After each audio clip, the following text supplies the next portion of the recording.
there's another kind of instinct that you need to be on the lookout for, and this one is a liar. This one is a saboteur. This one is a backbiter. This is the instinct that says, you've had enough. You've given it your best shot. You can stand down. You can back off. You can rest now. Which sets up this problem for all of us. You're never gonna feel like it. It's your job to make yourself do the crap you don't wanna do so you can be everything that you're supposed to be. And you're so damn busy waiting to feel like it. And you're never going to. And that's the problem. There are those of you, you're still immature. When your excitement is up, your effort is up. But when your excitement goes down, your effort goes down. For some of you, you're too seasonal. When you're excited, man, you coming to work the first week, the first month, the first 3 months when you got that job, you were excited, and so you was putting forth effort. You on blade, not you got comfortable, and you're not excited no more. And guess what happened? Your effort has gone down. So do me a favor, get off of that feeling stuff. Get off your excitement. We're not dealing with feelings because feelings go up and down. You don't have to be excited. You made a commitment to that job. Did nobody force you to take that job? You signed your name on the dotted line. And commitment said, I don't care how I feel. I don't care if I'm excited. I don't care if I'm pumped up. I don't care if I'm fired up. You made a commitment.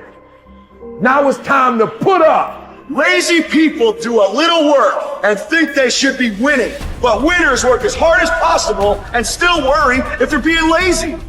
So if you're a winner, you ain't comfortable. Every day I get up and give everything I got to everything I'm a part of simply because this is who I am. Like the only thing I need every day of my life is 86,400 seconds. That's it. Like I don't need some reward. Like the only thing I need is breath in my body and I'm flat out going get it. A person with passion always stands out.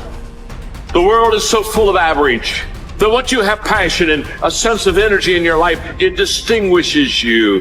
When you're passionate about something, it isn't reasonable, but you do it anyway.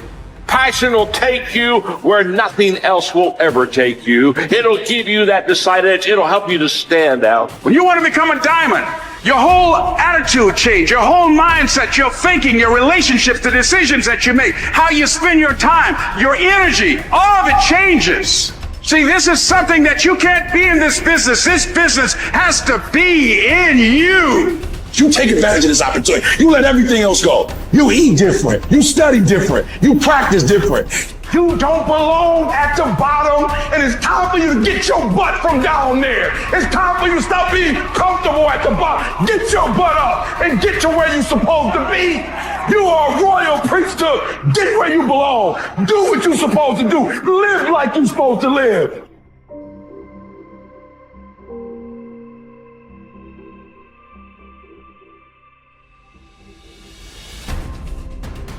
Get better every day. Socrates didn't know much. There wasn't much he held for certain. But he was sure, he said, that we cannot remain as we are. It doesn't matter who you are. It doesn't matter what you've done. Nobody is as good as they could be. Nobody is perfect.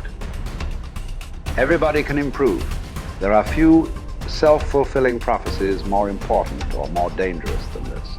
If you think you have room to grow, you do, and you will. If you think you're as good as you can be, you're right. You won't get any better. It has been said that Tom Brady, the greatest quarterback in history, the youngest and the oldest to win a Super Bowl, isn't obsessed with winning. That's not what he focuses on. He's obsessed with improving the accuracy of his touchdown passes in the fourth quarter. He's obsessed with getting a little bit faster at releasing the football. He's not willing to stay the same, even though that same is very consistently the best in the league. The process of getting better, that's his drug. That's the dragon he chases. That's how he is able to defy aging and all expectations. The Japanese word for this is kaizen, continual improvement. Always finding something to work on, to make a little progress on. Never being satisfied, always looking to grow. Revolution, transformation, That's what amateurs chase. The pros are after evolution. If the first step is just showing up, committing to doing something each day, then the next step is finding something to focus on getting better at each day. And in this, where cumulative improvement meets compounding returns, we can harness one of the most powerful forces on earth. Think about it. Most people don't even show up. Of the people who do, most don't really push themselves. So to show up and be disciplined about daily improvement. You are the rarest of the rare, and if improvement sounds difficult, how about just making fewer mistakes? This is what Gehrig's manager said about him. The secret to Gehrig's incredible trajectory as an athlete wasn't just his commitment. It was that he never made the same mistake twice.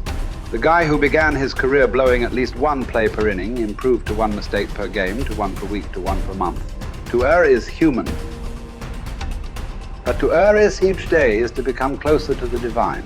We not only hold ourselves to a standard, but we ratchet the standard up as we go. Just as with weight training, what we're lifting should be steadily increasing with each subsequent workout. Our unwillingness to be satisfied with our performance, to be done with our progress, is what keeps us from plateauing. It drives us forward. Is it a little discouraging that we never seem to arrive? That our standards rise just out of reach of our abilities? Absolutely not.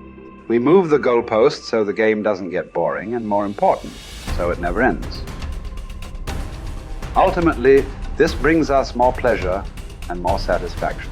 We reach heights we'd never have been able to see otherwise. Do you want to be rotting or ripening? Are you getting better? Because if you're not, then you're probably getting worse. Anyone, whether they're a professional athlete or a house cleaner, can get better at their job. You can get better at being a person, a citizen, a son or a daughter. You can get better at how you think, how you focus, what you think about. Just as one person delights in improving his farm and another his horse, Epictetus would say, riffing as it happens on Socrates, so I delight in attending to my improvement day by day. He said this as a man who clawed his way out of slavery. He said this from exile. He said this as one of the wisest men in the ancient world. And still, he was focused on how he could get better every day, in every way. One can imagine that for Epictetus, this discipline would have been extremely helpful in those dark times, because it gave him something to focus on, something only he controlled, not his master, not society, not his station in life. But this discipline is also helpful in the good times too, preventing one from getting too cocky or complacent. It doesn't matter what the scoreboard says, or the bank balance, or the sales figures, or the headlines. You know whether you're getting better or worse, whether you're making progress day to day. And if you are, wonderful. If you know there is room for improvement, also wonderful. Either way, your marching orders are the same. Come what may, success or failure, fame or misfortune. A focus on progress lets us look ourselves in the mirror with pride and ignore all the commotion in the background. It's the journey of a lifetime. In fact, that's the way to think about all of this. How much progress could you make if you made just a little each day over the course of an entire life? What might this journey look like? Where might it lead if each bit of progress you made presented both the opportunity and the obligation to make a little more progress, and you seized those opportunities, you lived up to those obligations each and every time? Will you choose to take this journey? Will you continue on, even when you've reached further than you ever thought you could go? Or will you stop there? Are you going to keep practicing? Or have you decided that this is good enough? That you're good enough? Will you remain as you are? Or become what you're capable of? Because once you stop getting better, there's only one direction to go. Do the best you can. The Emperor says in Marguerite Yourcenar's beautiful novel Memoirs of Hadrian, do it over again. Then still improve, even if ever so slightly, those retouches. It's a beautiful irony. You're never content with your progress, and yet you're always content. Because you're making progress. What does it mean to live an infinite life? Clearly, our lives are finite. We're born, we die, we come, we go. But life is infinite. The game of life will continue with us or without us. Which means every single one of us has a choice. We don't get to choose the nature of the game. Life is infinite. We don't even get to choose if we want to play in the game or not. Once you're born, you're in it. We get one choice. Do you want to play with a finite mindset, or do you want to play with an infinite mindset? To play with a finite mindset means waking up every day and say, I'm going to be the best, I'm going to be better than everybody else, I'm going to accumulate more power, more responsibility, more money, whatever it is, whatever your metric is, I'm going to get more than anybody else. Me. And when you die, you take none of it with you. Or we can choose to live our lives with an infinite mindset, which means I'm going to leave this world, this school, in better shape than I found it. It means I'm going to devote my life to see that those around me rise. And we know that we're living with an infinite mindset because our obsession is seeing that we have an impact on the lives of the people around us.